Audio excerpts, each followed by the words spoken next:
નમસ્કાર વિદ્યાર્થી મિત્રો, વિમળા વિદ્યાલય ઓનલાઈન ક્લાસીસમાં તમારું સ્વાગત છે. વળાવી બા આવી શીશી 509. અગાઉ આપણે 13 કવિતાઓ જોઈ ચૂક્યા છીએ. આગળની કવિતાઓ વધારે લોંગ હતી, 13 સુધી. હવે જે 14મા નંબરથી જે કવિતાઓ ચાલુ થાય છે તે બધી એકદમ શોર્ટ છે. તે એક લેક્ચરમાં 2 અથવા 3 આવી શકશે. તો અશ્વથ ભાવ 14મા નંબરની કવિતા છે.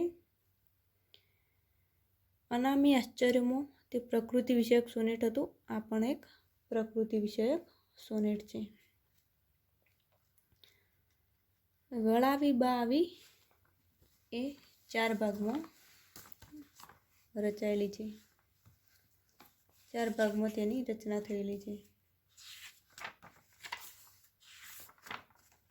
પ્રકૃતિ વિષયક, પ્રણય વિષયક, સ્વક્રિયા પ્રેમ, પરક્રિયા પ્રેમ અને પ્રકૃતિ અને પ્રકીર્ણમાં એમ 4 વિભાગમાં વિભાજિત થયેલી છે. તો અશ્વથ ભાવ નામની કવિતા જે 14મા નંબરની છે પ્રકૃતિ વિષયક સોનેટ છે. તો જોઈએ અશ્વથ ભાવ. પેલા કવિતા એકવાર જોઈ લઈએ. અહો આ આશ્ચર્ય મુસ્તી ગયું કોઈ બીજ ગરી, કુંવારી ભૂમિમાં ગહન પડ નીચે જઈ ઠર્યું, અને રોમાંચોનું તતડી નીકળ્યું જંગલ નર્યું, ગઈ ભીની ભીની અડકી શીળી જો વાયુ લહરી, થતું જો તે ચૈતન્ય સ્થગિત ક્ષણ કે ઉર્વર ધરા, વિશે હું રોપાતો તરુસમ પગે કે ગલી ગલી, ઉગવું મૂળો ઊંડા પૃથ્વી ગ્રહની પાર નીકળી, રહે કંપી શૂન્યે જીવન રસ વેગે તરવર્યા,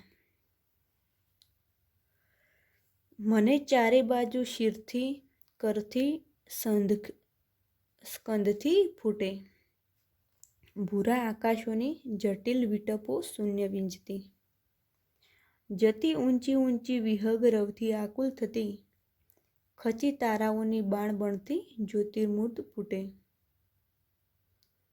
અનાદિથી જાણે સમયપટ ઘેઘૂર પીપળો, ઊભો છું રાતોડી કીડી ઉપરથી પોપડી ભર્યો.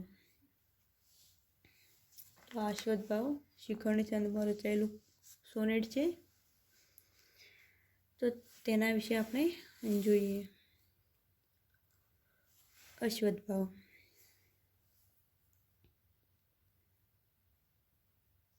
તો કે અહો આ આશ્ચર્ય મુસ્તી ગયું કોઈ બીજ ગરી, કુંવારી ભૂમિમાં ગહન પડ નીચે જઈ ઠર્યું.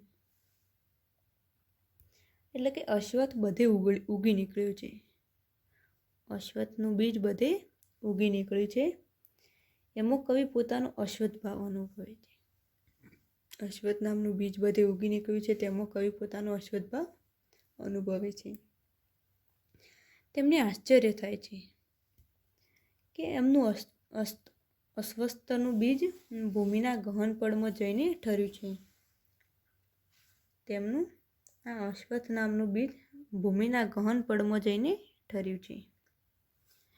અને રોમાંચોનું તતડી નીકળ્યું જંગલ નર્યું, ગઈ ભીની ભીની અડકી શીળી જો વાયુ લહરી. એટલે કવિ રોમાંચોને તતડી ગયેલા જંગલોની વાત કરે છે. રોમાંચોના તતડી ગયેલા જંગલની વાત કવિ કરે છે. આ જંગલને શીતળ વાયુલહર સ્પર્શેથી, જંગલને શીતળ વાયુલહર સ્પર્શેથી અશ્વથના મૂળો પૃથ્વી ગ્રહની પાર નીકળી ગયા છે. જે અશ્વથ નામનું બીજ ભૂમિમાં ગહન પડમાં જઈને ઠર્યું છે તેના મૂળો પૃથ્વી ગ્રહની પાર નીકળી ગયા છે, ખૂબ ઊંડા ગયા છે. તેમના મૂળો પૃથ્વી ગ્રહની ખૂબ ઊંડા ગયા છે તેમ કવિ જણાવે છે.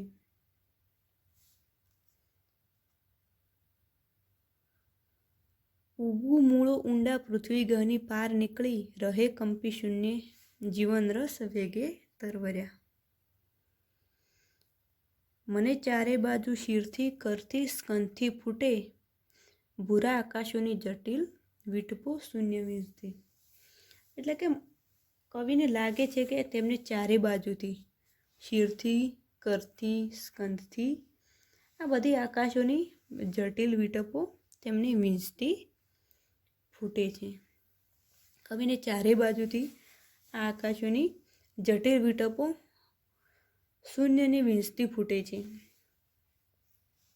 એટલે કે એક બાજુથી શિરથી એટલે માથા તરફથી, કરથી એટલે હાથ તરફથી, સ્કંદથી એટલે ખભા તરફથી, આમ ચારે બાજુથી આકાશોની જટિલ વીટપો ફૂટે છે.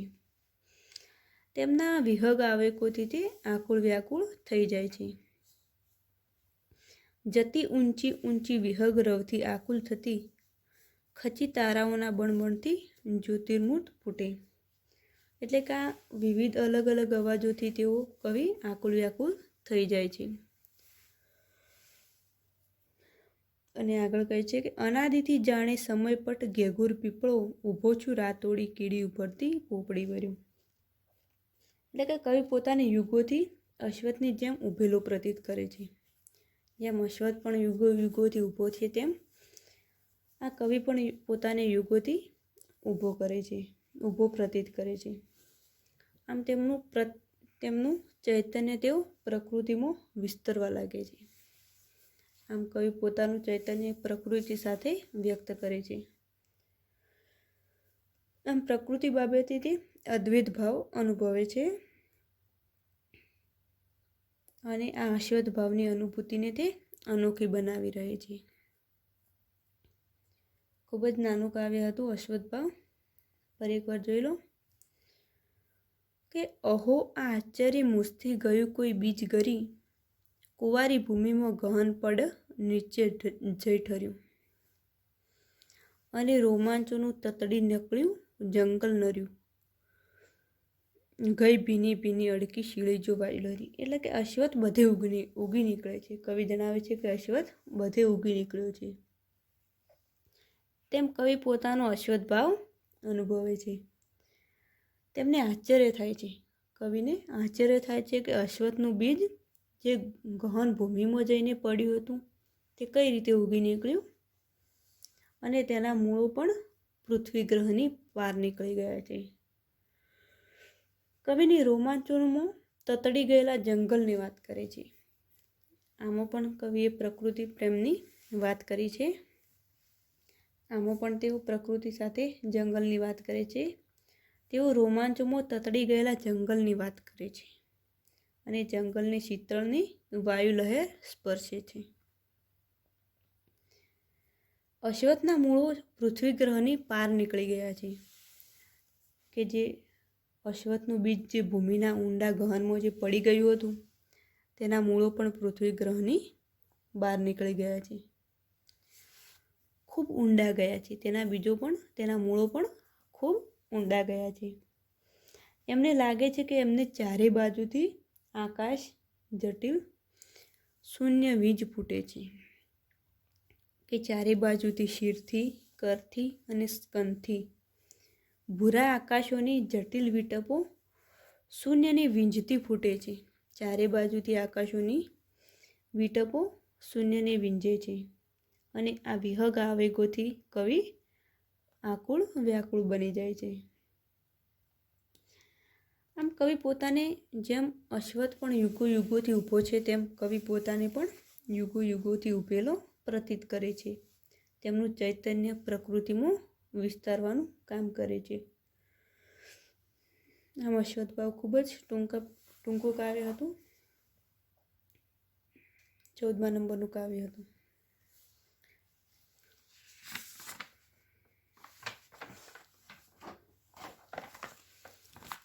હવે આગળ 15મા નંબરનું કાવ્ય છે પહાડોની પેલે પાર. આ પણ ખૂબ જ નાનું કાવ્ય છે.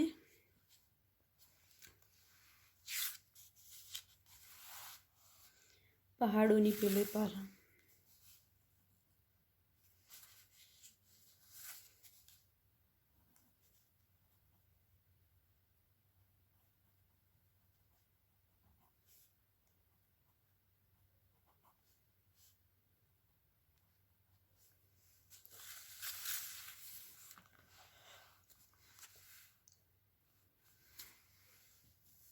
પહાડોની પેલી પાર.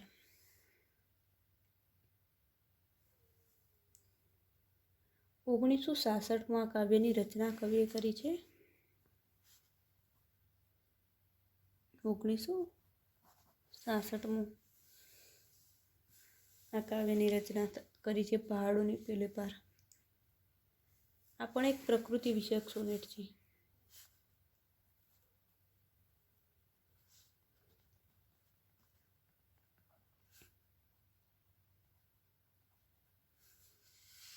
પ્રાકૃતિક વિષયક સોનેટ છે અને તે શિખરણી છંદમાં રચાયેલું છે.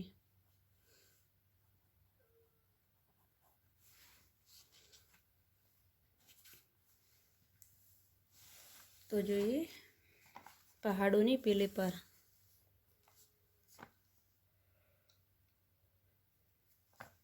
હવે મારું કોઈ નવું જૂનું રહ્યું નામ જ નથી.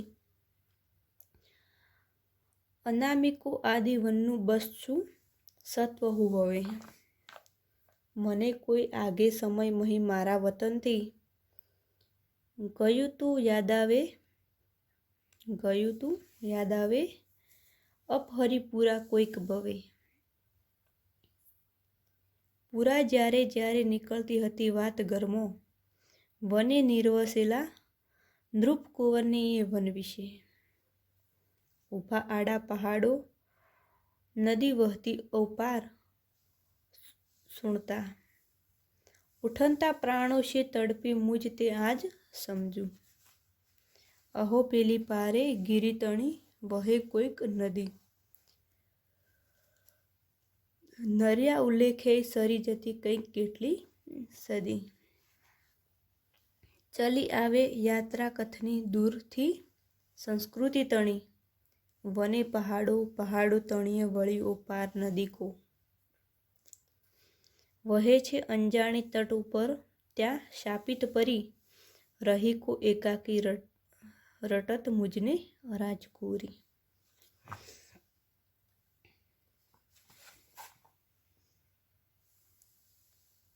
કે કવિ અહીં પ્રકૃતિના આકર્ષણનું વાત કરે છે. કે કવિ ધરમપુરના વનમાં પ્રકૃતિનું નિરીક્ષણ કરે છે. ધરમપુરના જંગલોમાં કવિ પ્રકૃતિનું નિરૂપણ કરે છે અને પ્રકૃતિનો વૈભવ તેમની આગળ પસરાયેલો દેખાય છે. તો જોઈએ પહાડોની પેલે પાર.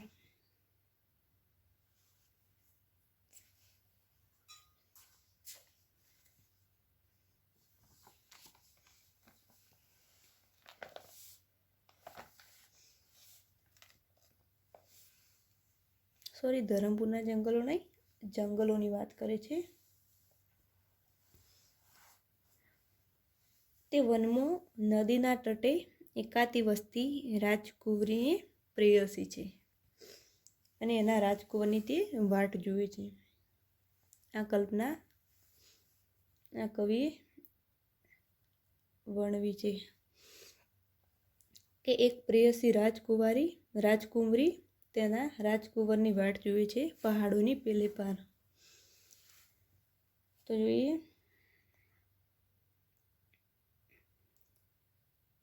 હવે મારું કોઈ નવું જૂનું રહ્યું નામ જ નથી. એટલે કે આ કાવ્યમાં કવિ કહે છે કે હવે કોઈ જૂનું કે નવું નામ રહ્યું નથી. હું તો કોઈ અનામી આદિ વનનું સત્વ છું. અનામિક હું આદિ વનનું બસું સત્વ ભલે. એટલે કે મારું હવે કોઈ જૂનું કે નવું નામ રહ્યું નથી. હું તો જંગલમાં કોઈ અનામી આદિ વનનું સત્વ છું. તે વનને અને પ્રકૃતિને ખૂબ જ પ્રેમ કરે છે. તેથી તે પ્રકૃતિમાં ભળી જવા માંગે છે. તે તેમનું કોઈ નામ રહ્યું નથી. જેમ વનમાં ઘણા બધા પર્વતો, વૃક્ષો, નદી, નાળા, ઝરણા તેના કોઈ ઘણા બધા છે, તેથી તેના કોઈ નામ નથી. તેમ કવિ પણ કહે છે કે હવે મારું પણ કોઈ નવું કે જૂનું નામ રહ્યું નથી. હું પણ આ જંગલમાં અનામી આદિ વનનું સત્વ છું, એક તત્વ છું. તેમાં ભળી જવા માંગુ છું. ગયું તું યાદ આવે અપહરી પૂરા કોઈ ભવે, પૂરા જ્યારે જ્યારે નીકળતી હતી વાત ગરમો. એટલે કે મને કોઈ ભવે અપહરી ગયું હતું, કે મને કોઈક ભવે કોઈ અપહરી ગયું હતું. હું મારા વતનથી દૂર જઈ પડ્યો છું. અને જ્યારે ગરમો વનની ઉભાડા પર્વતોની પેલી પાર વહેતી નદીની વાત નીકળતી, ત્યારે કવિના પ્રાણ પ્રકૃતિ તરફ પરત્વે તડપી રહેતા. એટલે કે મને કોઈ પેલા ભવે અપહરી ગયું હોય તેમ હું મારા વતનથી દૂર છું. એક જંગલમાં અરણ્યમાં જઈને કવિ આ વાક્ય બોલે છે કે હું મારા વતનથી દૂર જઈને પડ્યો છું. જ્યારે કવિના ઘરમાં કોઈ વનની આ પર્વતોની અને નદીની પર્વતોની પેલે પાર વહેતી નદીની વાત થતી, ત્યારે કવિના પ્રાણ પ્રકૃતિ તરફે તડપી ઉઠતા. તે પ્રકૃતિ પ્રેમી તરીકે તડપી ઉઠતા. તેમને ખૂબ જ રસ હતો પ્રકૃતિ ઉપર. જંગલમાં પહાડોની પેલે પાર વહેતી નદી અજાણી છે. એટલે કે વને પહાડો તણી, વને પહાડો તણી વળી ઓ પાર નદી કો, વહે છે અંજાણી તટ ઉમરત્યો શાપિત પરી, રહી કો એકાકી રટત મુજને રાજકુંવરી. એટલે કે જંગલોની પહાડોની પેલે પાર વહેતી નદી અજાણી છે. એના તટ પર કોઈ શાપિત પરી નિવાસ કરે છે અને એકાકી રહીને રાજકુંવરને યાદ કરે છે. આમ જે પહાડોની પેલે પાર જે નદી વહે છે તે અજાણી છે. તે નદીને કોઈ જાણતું નથી. તેના તટ પર શાપિત પરી નિવાસ કરે છે. તે કે આ નદીનો જે તટ છે, તેનો કિનારો છે, તેના ઉપર કોઈ એક પરી નિવાસ કરે છે. અને એ એકલી બેઠેલી પરી રાજકુંવરી તેના રાજકુંવરની વાટ જોઈને તેને યાદ કરે છે. આ સુદૂર વનનું નામ છે સુદૂર. સુદૂર વનમાં નદીના તટે આ એકાકી વસતી રાજકુંવરી પ્રેયસી છે. તેના રાજકુમારની વાટ જોઈને તે તરસે છે. તે ઘણા સમયથી તેની પહાડોની પેલે પાર વસતી નદીની તટે બેઠેલી જે પરી છે તે તેના રાજકુંવરની વાટ જોઈને ઘણા લાંબા સમયથી બેઠી છે, તેમ કવિ આ સોનેટમાં જણાવે છે. તો આ પણ ખૂબ જ નાનું કાવ્ય, તો ફરી એકવાર જોઈ લો. કે કવિ કહે છે કે હવે મારું કોઈ નવું કે જૂનું નામ રહ્યું નથી. પોતે પ્રકૃતિ તત્વમાં સમાઈ જવા મથે છે. પોતે વર્ષા ઋતુમાં ભીંજાઈ જવા અને ઓગળી જવા, પાનખર ઋતુમાં ખરી જવા મથે છે. અને અહીં જ ઊભા એક ટેકરી બની જવા મથે છે. તેમ કવિ કહે છે કે કોઈ અનામી આદિ વનનું સત્વ છું. મારું હવે કોઈ જૂનું કે નવું નામ રહ્યું નથી. મને કોઈ ભવે કોઈ અપહરી ગયું હતું. આથી હું મારા ઘરથી દૂર છું, મારા વતનથી દૂર છું. જાણે કે મને કોઈ અપહરણ કરીને લઈ ગયું હોય જંગલમાં, તેમ હું મારા ઘરથી દૂર છું. જ્યારે તેમના ઘરમાં કોઈ વનની ઉભાડા પર્વતોની, નદીની, ઝરણાઓની કે વૃક્ષોની વાત થતી, ત્યારે કવિના પ્રાણ પ્રકૃતિ તરફ તડપી રહેતા. તે પ્રકૃતિ તરફનું તેમનું લગાવ જોવા મળતો. જંગલોમાં પહાડોની પેલે પાર વહેતી નદી અજાણી છે. જે પહાડોની પેલે પાર જે ઝરણું વહે છે, જે નદી વહે છે, તે અજાણી છે. તેના ઉપર કોઈ એક શાપિત પરી વાસ કરે છે. તે પોતાના રાજકુંવરની પ્રેયસી છે. પોતાના રાજકુંવરની વાટ જોઈને તે નદી તટ ઉપર બેઠી છે, તેમ કવિ જણાવે છે. તો આ હતી પહાડોની પેલે પાર કવિતા 15મા નંબરની. હવે આવે છે 16મા નંબરની કવિતા.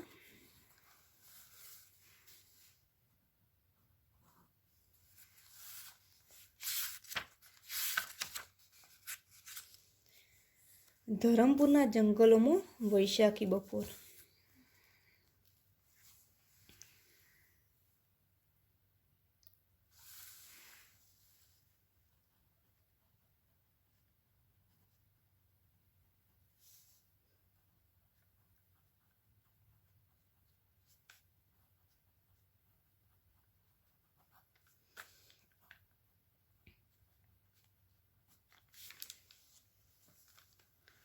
ધરમપુરના જંગલોમાં વૈશાખી બપોર.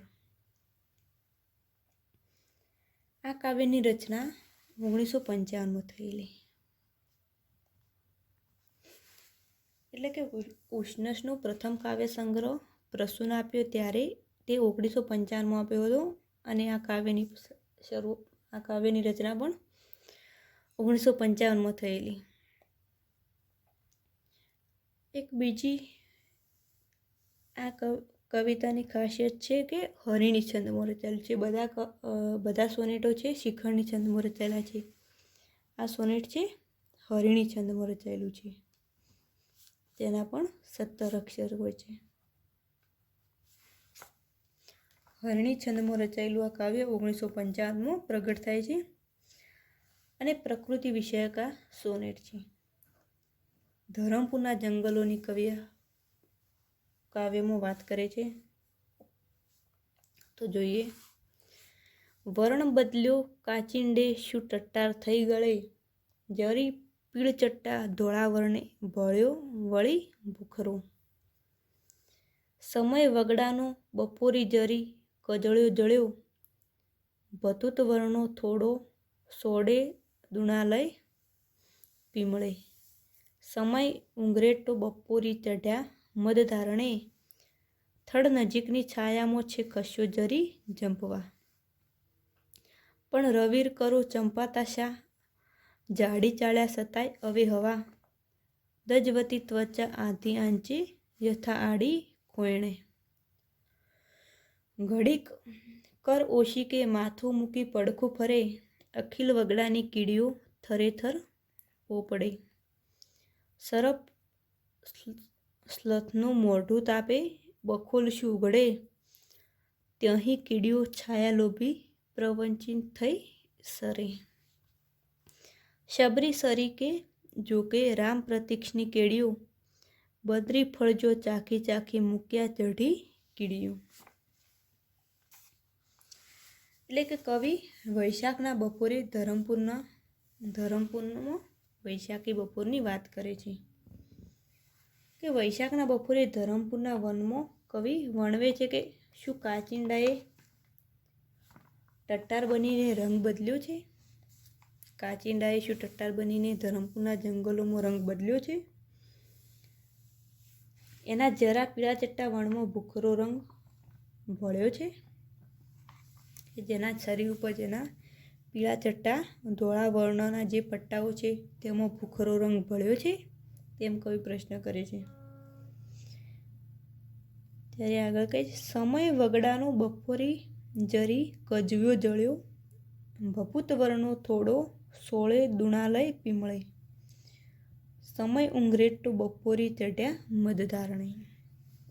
એટલે કે થડની છાયામાં જાડીમાંથી ચડાઈને કવિ રવિ કિરણો આવે છે.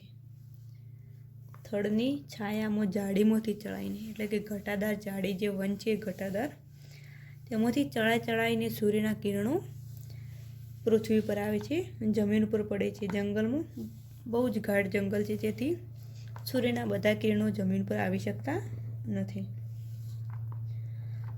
હવા ત્વચાને દજવે એવી છે.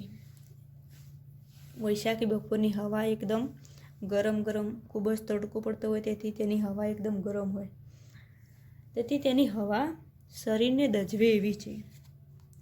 અખિલ વગડામાં કીડીઓ થરથરે અને પોપડે ફરી રહી છે.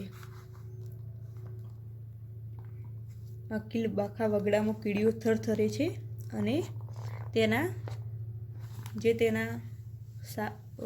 દર છે તે બધે તે ફરી રહી છે. સાપો પણ મોઢું ગરમીથી બપોરની બહાર કાઢે છે. ખૂબ જ વૈશાખી બપોરની ખૂબ જ ગરમી પડે છે, તેથી જંગલમાં સાપો પણ પોતાનું મોઢું બહાર કાઢીને દરમાં બેઠેલા હોય છે. કીડીઓ તો છાયાલોભી છે. તે ત્યાં સરે છે. કે કીડીઓ તો છાયાની લોભી છે, તે જો તેઓ સરે છે તેમ કવિ જણાવે છે. સબરી સરખી જોકે રામ પ્રતીક્ષતી કેડીઓ, બદરી ફળ જો ચાખી ચાખી મૂક્યા ચઢી કીડીઓ. એટલે કે બદરી ફળ એટલે એ ફળનું નામ છે બદરી ફળ. તેની કવિએ અહીં વાત કરી છે કે જો બદરી ફળો ચખાયેલા પડ્યા છે, જો બદરી ફળો ચાખેલા પડ્યા છે તો પણ કીડીઓ ચડી છે. જો ફળોની સુગંધ આવતી હોય તો પણ કીડીઓ ચડી છે. જંગલના પરિવેશને કવિ અહીં વ્યક્ત કરે છે અને જંગલના વૃક્ષો, કીડીઓ અને બપોરનો સમય તાપ વગેરેને પણ કવિ વ્યક્ત કરે છે. કે આ વૈશાખી બપોરનો તડકો ખૂબ જ ગાઢ છે, તેથી કીડીઓ અને પશુ પંખીઓ પણ ઝાડના છાંયડે આવીને બેસે છે, આ બપોરનો સમય વિતાવે છે.